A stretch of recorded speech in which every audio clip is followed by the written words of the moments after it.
Capítulo 12. Os demônios e as doenças. Talvez o leitor esteja se perguntando: são os demônios culpados de todas as desgraças do mundo? O fato é que realmente tudo quanto existe de ruim neste mundo tem sua origem em Satanás e seus demônios. São eles os causadores de todos os infortúnios que atingem o ser humano, direta ou indiretamente. Quando Deus criou o homem, Ele o fez perfeito, imagem e semelhança do seu Criador. Não o criou cego, paralítico ou canceroso. Hoje os hospitais vivem lotados, os cárceres empenhados, os manicômios cheios, e a miséria, a dor e o caos pairam sobre a face da terra. Quanto às doenças, embora nem todas sejam provenientes de possessão demoníacas, convém lembrar que elas não são de Deus. Adão e Eva jamais foram acometidos por qualquer enfermidade antes de o diabo entrar no coração da primeira mulher. Como os demônios causam as doenças? Vamos ver. Durante todos esses anos, na nossa igreja, temos aprendido com testemunhos incontestáveis que os demônios são a principal causa das doenças. No mesmo dia em que escrevi este capítulo, atendi uma mulher que, após a oração, caída no chão, rangia os dentes e dava risadas ao mesmo tempo. Totalmente fora de sua personalidade. Perguntei qual era o nome da entidade que estava incorporada nela e, com voz estranha, o demônio afirmou ser a pombagira e que estava naquele corpo havia 5 anos, provocando feridas no seu útero. Diante de todos e do povo presente, a mãe daquela mulher confirmou tais palavras. O demônio continuou dizendo que ela tomava os medicamentos, mas depois de uma breve melhora, voltava ao estado doentio por ele ser o causador de tudo. Logo após a expulsão do espírito demoníaco, ela saiu radiante da reunião e poucos dias depois reapareceu, confessando sua libertação e, consequentemente, sua cura. Isso tem acontecido com frequência em nossas reuniões. E Deus tem nos dado esses exemplos para provarmos ao povo a realidade da obra dos demônios na vida dos seres humanos. Após expulsarmos os espíritos demoníacos, as pessoas ficam alegres e curadas. A maneira pela qual os demônios causam as doenças não é difícil de entender.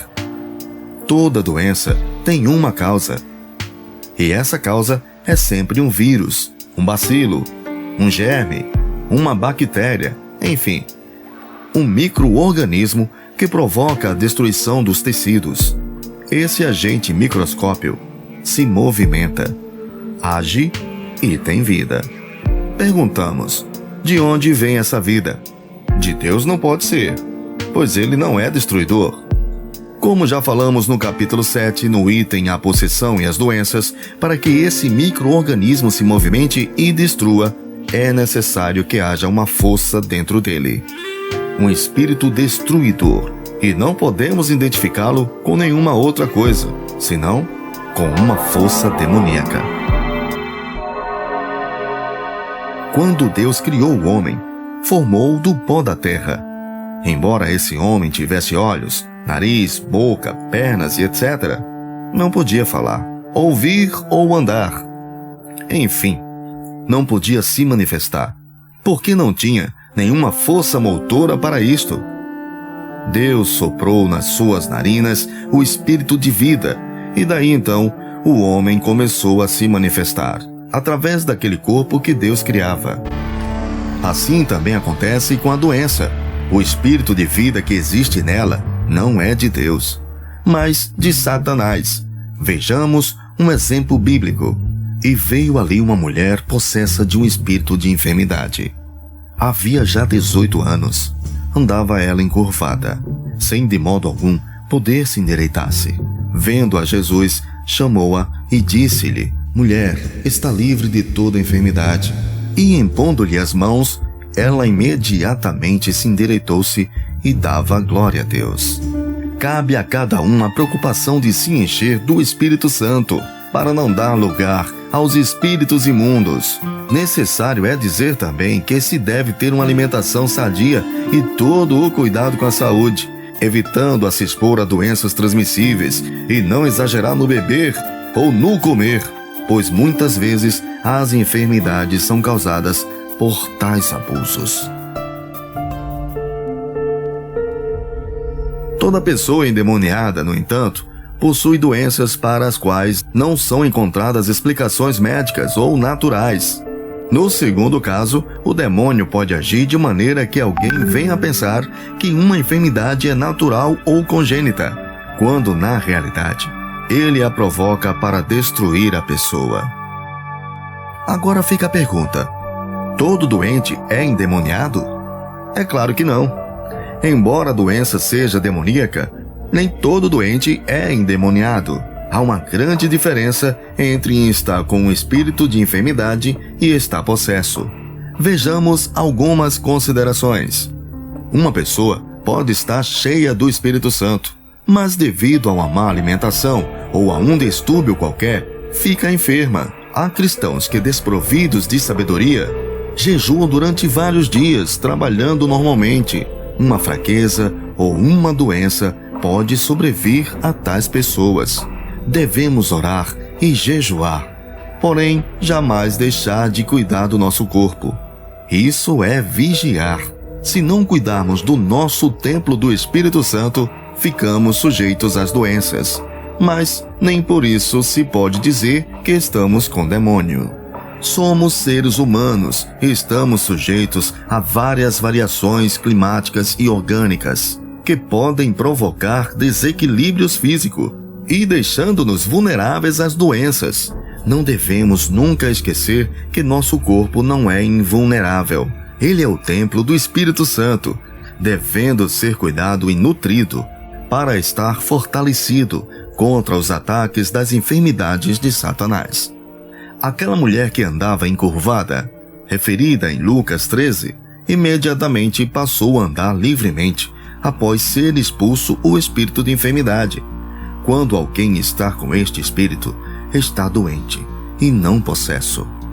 Conforme já esclarecemos, nem todo doente está endemoniado, mas todo endemoniado tem doenças. Quando os demônios possuem um corpo de alguém, comanda os espíritos de enfermidade e os atraem para aquela vida. Vamos conhecer agora as áreas de ataques dos espíritos de enfermidade. Os demônios geralmente causam 3 tipos de doenças: doenças mentais, doenças físicas, doenças espirituais. As doenças mentais são quase sempre provocadas pelos demônios, que possuem as pessoas e procuram levá-las à loucura. Toda pessoa que se envolve com o espiritismo sofre dores de cabeça, tonteiras, desmaios e etc. Os demônios atacam a mente das pessoas de 2 maneiras. A primeira, no intelecto, provocam o ego, a inteligência. Apelam para a razão e procuram incutir uma explicação científica, fisiológica ou material, porém nunca espiritual. Sabem que os seres humanos são vaidosos e orgulhosos. Começam despertando suas mentes para os fenômenos do espiritismo e do ocultismo, levando-os a pensar que a verdade se esconde em experimentos, envolvimentos com os espíritos, estudos esotéricos e coisas desse tipo. O fim é o mesmo. De acordo com o que já temos comentado, acabam em um sanatório ou um consultório de psiquiatria, tendo a mente danificada ou totalmente estragada. O segundo são os ataques diretos. Agem sem piedade, transtornando a mentalidade do ser humano, alojando-se no seu cérebro, e convidam outros da mesma falange para tomarem parte na destruição. Há casos em que uma verdadeira legião se alojam na mente de uma pessoa para possuí-la e desgraçá-la, conforme o exemplo bíblico. E perguntando-lhe: qual teu nome? Respondeu ele: Legião é o meu nome, porque somos muitos. A referência bíblica está em Marcos 5:9. Às vezes, antes mesmo da criança nascer, já está prometida aos demônios. e estes dela se a cercam durante toda a vida. Quando os pais são adeptos das práticas de macumbaria e feitiçaria ou outra religião pagã, costumam oferecer seus filhos aos cuidados dos demônios, que vão passando de geração em geração. Já estivemos diante de muitos casos de crianças perturbadas por ataques demoníacos. Há pessoas que têm a mente tão estragada pelos demônios que somente com oração e jejum, através de um ministério especial, pode-se libertá-las completamente. A Bíblia registra um desses casos. Vendo Jesus que a multidão concorria, repreendeu o espírito imundo, dizendo-lhe: Espírito imundo e surdo, eu te ordeno, sai deste jovem e nunca mais tornes a ele. E ele, clamando e agitando-o muito, saiu, deixando-o como se estivesse morto, a ponto de muitos dizerem: morreu. Mas Jesus, tomando-o pela mão, o ergueu, e ele se levantou. Quando entrou em casa, os seus discípulos lhe perguntaram em particular: por que não podemos nós expulsá-lo? Respondeu-lhe Jesus: esta casta não pode sair senão por meio de oração e jejum. Marcos capítulo 9, versículo do 25 ao 29. As enfermidades são meios pelos quais os demônios procuram destruir uma pessoa ou fazê-la submissa. Gostam de atacar o sistema nervoso, procurando insônia, dores de cabeça, úlceras nervosas, medos, dores no corpo, desmaios constantes e uma lista interminável de doenças, porque dessa maneira podem manter a pessoa eternamente cativa e dependente. Infelizmente, um dia a pessoa enxerga o erro em que se encontra e ouve a voz de Jesus Cristo. Somente dessa maneira pode uma pessoa cativa de Satanás obter a libertação. Conheço uma senhora que ficou louca após ter se envolvido com os Exus, caboclos e outros guias. Chegou a fazer a cabeça 2 vezes, na esperança de melhorar a situação. Veja bem, amigo eleitor, muitas vezes a pessoa se entrega de corpo e alma nas mãos dos Exus, e eles a usam de tal maneira que acabam deixando-a fora do seu juízo normal.